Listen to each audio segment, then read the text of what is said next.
Čaute. Takže príjmam výzvu od Samuela Palugu. Veľmi sa teším tomu, že ma nominoval a môžem podporiť túto skvelú vec. Veľmi rád by som najprv ľuďom na Slovensku aj všeobecne na Facebooku ozrejmil, čo znamená ALS choroba. A aby zachovali, a teda aj ostatných žiadam, aby zachovali naozaj primárnu funkciu, prečo vznikol Ice Bucket Challenge, a to podporu dobrej veci. Táto choroba postihuje neurové bunky, tzv.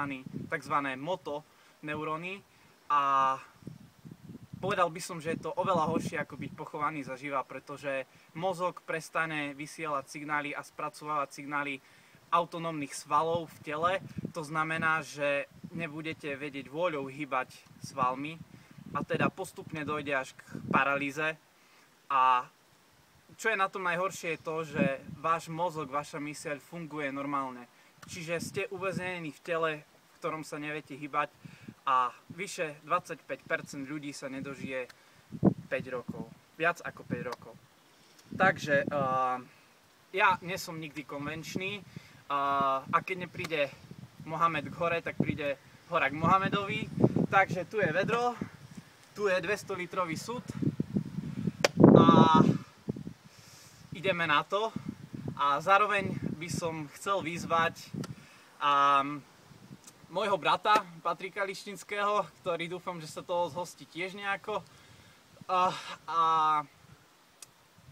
Ďalej by som rád nominoval moju dobrú priateľku a nášho pána primátora Starej Ľubovne, čiže Moniku a Michala Biganičových, a aby podporili túto skvelú vec.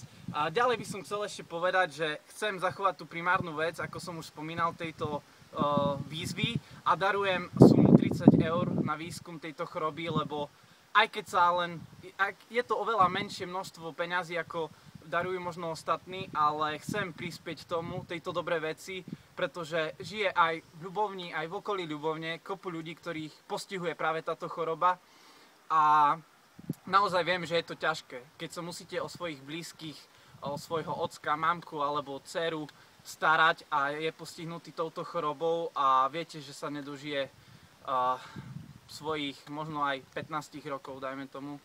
Takže veľmi rád by som to podporil. Ostatných nežiadam, aby prispeli alebo niečo, nemusia to robiť verejne. Ja len chcem, aby vedeli, že prečo vznikol Ice Bucket Challenge. A ešte rád by som vyzval Ľuboša Hudáka a s takým komentárom, ako je napríklad to, že ty si ma vyzval na výzvu piva, ktorá bola pre mňa nezmyselná a nezrobil som ju, ale toto je myšlienka krásna a teraz ukáž svoj charakter a príjmi túto výzvu. Takže poďme na to.